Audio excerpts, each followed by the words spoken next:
It used to be when we were young that somebody would say, what do you want to be when you grow up? And you gave them a job title or an occupation. But I think now it's about, how do you want to serve people? What do you want to do every day?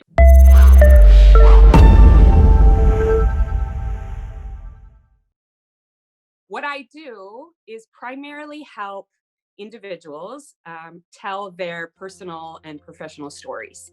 So that's through their marketing assets, through their resumes, through their cover letters, LinkedIn profiles. Essentially, at the end of the day, I get to help people understand what they're about, what their story is, and then how to communicate that story, which is very, very exciting to be let into people's personal lives in that way and to help them connect to others through the power of story.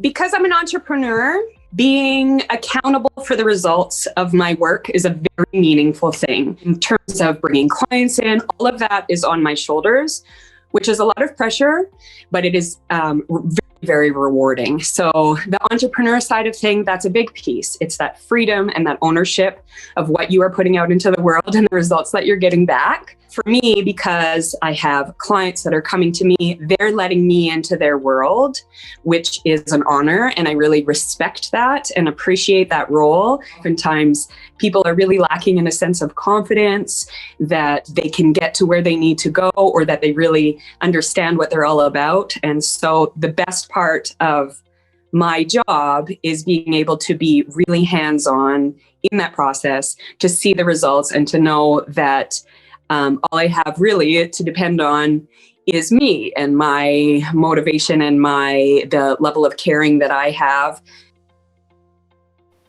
I was always really into novels and storytelling and fiction stories because I think that there's so much leeway within that platform of writing to carry out really overriding messages and values about the human experience. I always had validation. I was always looking for validation. I was good at meeting or exceeding expectations of others, and it became my identity. So I was very scared of doing something unprecedented that didn't guarantee that validation. I knew how to impress my parents, and I loved school. So in my mind, I thought, well, I can't be a writer. I'm going to be a teacher because at least I can work with stories, young kids. That's a big part of education and storytelling, all those kinds of things. I went to school to be a teacher, but I wasn't entirely convinced that I wanted to take that traditional route. A girlfriend of mine, when I had just finished my Bachelor of Arts, said that she wanted to go traveling. I taught English for a few years in Korea and traveled quite extensively all around the world. After I finished teaching, I even went and lived in the Galapagos Islands for a few months because I thought I'd want to get into tourism. I came back and taught English and wrote curriculum for a while. So I got to get the writing piece in.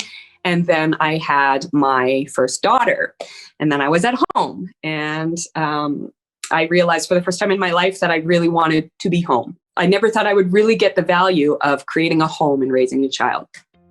So suddenly I'm at home. I've got a clean slate. And I started looking for piecemeal ways to do what I loved, to stay busy, and to still stay home with my daughter.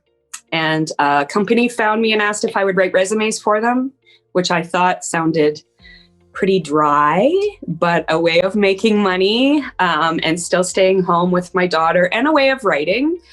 And immediately I fell in love with it. It's certainly less flexible than a novel to carry meaning forward, but I realized that that was actually a challenge that I liked even more because here you have a very restricted set of rules and regulations in terms of how to present a story and information. So how do you get it across with a very limited framework? And at the same time, I had people coming to me to share who they were and what they wanted and their goals. So I had that teaching coaching piece. And everything kind of distilled into this beautiful career that I've been able to create that's taking all these little elements through my experiences and giving them a purpose. In traveling, I met a lot of people that influenced me and said, you get to define your life. You get to define your success. You get to start from where you are at any given time and do what you want to do. And there are no right or wrong ways to do it. I think lack of resources, mainly time, is a big one. For me as a mother, space and solitude, the ability to focus, all of these things are very scarce in my life. And so I have realized that it is way more important to be resourceful than to have resources readily available to you, and continually being resilient. So if it feels like I don't know how to solve this problem, the answer will come. You just have to stay focused and stay willing to keep your eyes open for help, I think. I think the most important thing that I wish I would have known a long time ago was know your why. Get really clear about what matters to you most. Try your best to drown out the voices of the peanut gallery that have an opinion about what you should be doing, and understand that you are the only one that's going to define your success. If you are clear about what matters to you, your why you're doing something, it is going to drive you through the tough times. It is going to nurture your soul as you move forward in your career. It's going to help you make better decisions. It's going to help you connect to the right people and align with the right opportunities. It's taken me, almost 40 years to figure it out, but it's your life. It's not anybody else's.